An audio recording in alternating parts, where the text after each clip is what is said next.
Good morning. We will pay attention to the subsidiary journals today. There are several journals that is used when the perpetual inventory system is used.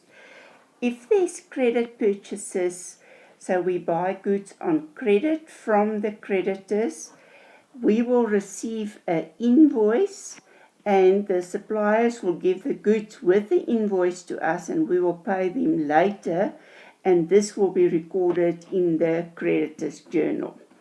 If we sell goods to debtors, we actually sell the goods to them and they will pay us later, so we call them debtors. Because when we sell the goods on credit, we will issue an invoice and we will record this in the debtors journal. We have a general ledger where we record the double entry system. So we have a balance sheet section or the financial position section where we record our equity accounts, asset accounts and liability accounts. Then we have the nominal account section where we record all our income and expenses. A creditor's control account is used to record all the transactions in connection with the creditors. So we will take the total purchases or the total returns or the total payments to the creditor's control account. A debtor's control account is used to record the total credit sales, returns or receipts from debtors. So the creditor's control account and the debtor's control account will form part of all the accounts in the general ledger, and that is how we will complete our double entry. Because it is very difficult to draw up a trial balance if all the debtors and creditors are part of your general ledger, a separate ledger for debtors and creditors will be kept. So we actually have three ledgers: the general ledger where you do double entries, the debtors ledger where you record all the entries in connection with your debtors, and you've got a creditors ledger where you record all the entries in connection with your creditors. So the debtors ledger, we will record the credit sales. In the creditors ledger, we will record the credit purchases. The debtors ledger and the debtors control account. The individual transactions of a person or an entity when we sell goods will be recorded in the individual account in the debtors ledger on a daily basis. So at the end of the day, we will record our credit sales, returns from debtors, of merchandise, payments, etc. in the debtors ledger on a daily basis.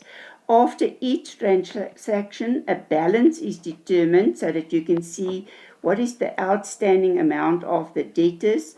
This is very important because this will determine if the specific debtor can buy more goods on credit if he still owes a certain amount of money. There is no double entries in the debtors ledger. For this reason, because there's not double entries in the debtors ledger, the accounting records must be kept in a control system. So we will open a debtors control account in the general ledger. And the balance of this debtors control account must equal the total of all the debtors that owe money to us. A summary of all the transactions is recorded in the individual accounts of all the debtors in the debtors ledger. So every single entry will go separately in the debtors ledger. And then the total sales or the total returns, total money received will be recorded in the debtors control account. The debtors control will therefore be the double entry that we will complete where we will credit sales and debit debtors control, or we will credit debtors control and debit debtors allowances. So the double entries are done in the general ledger. We can save a lot of time when the trial balance is drawn up. It is possible to check the accuracy in your accounting of the debtors and the debtors control, because the total of all the balances in your debtors accounts in the debtors ledger, so at the end of the month we will take the total of each one in the debtors ledger and determine what is the total amount that they owe the business. At the end of the month, a balance will be determined in your debtors control account in the general ledger. And if there's no mistakes, the total of all the balances will equal the balance in your debtors control account.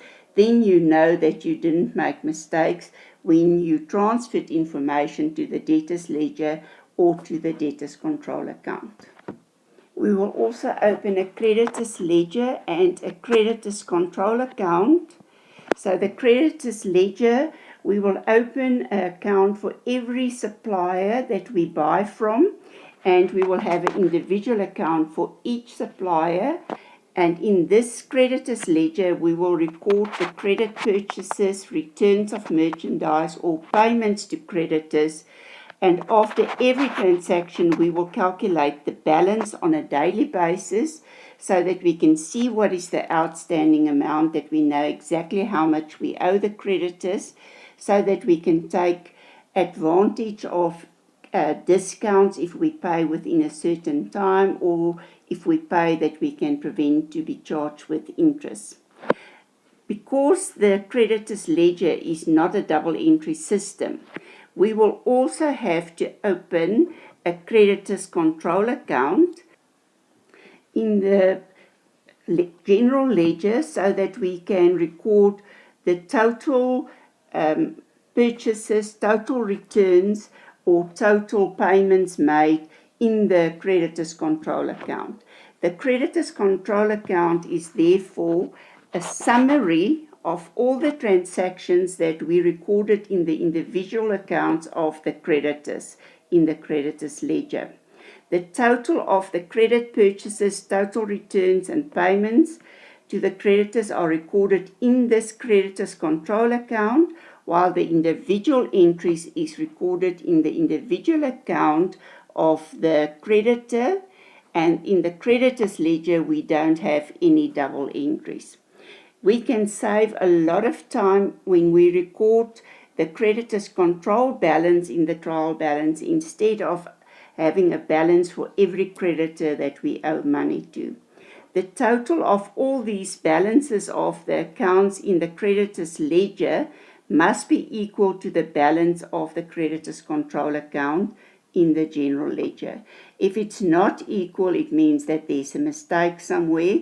So you either recorded entries in the creditors ledger and not in the creditors control, or you forgot to record some of the entries in your creditors ledger. What did we learn today? A separate debtors ledger and a separate creditors ledger will be opened that is not part of the general ledger and is not part of the double entry system. So we actually have three different ledgers.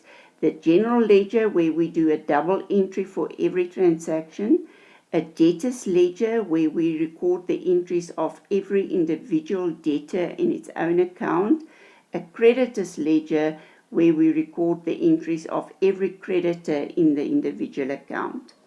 A separate account is opened for each debtor in the debtors ledger, and all the transactions in connection with this person will be recorded in that individual account.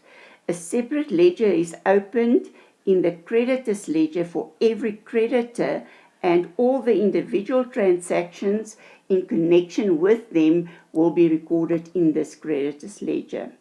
The debtors ledger represents all the details that will go into the debtors control account, while the creditors ledger represents all the entries that will go in the creditors control account. The debtors control account and the creditors control account are recorded in the general ledger to complete a double entry for the credit transactions.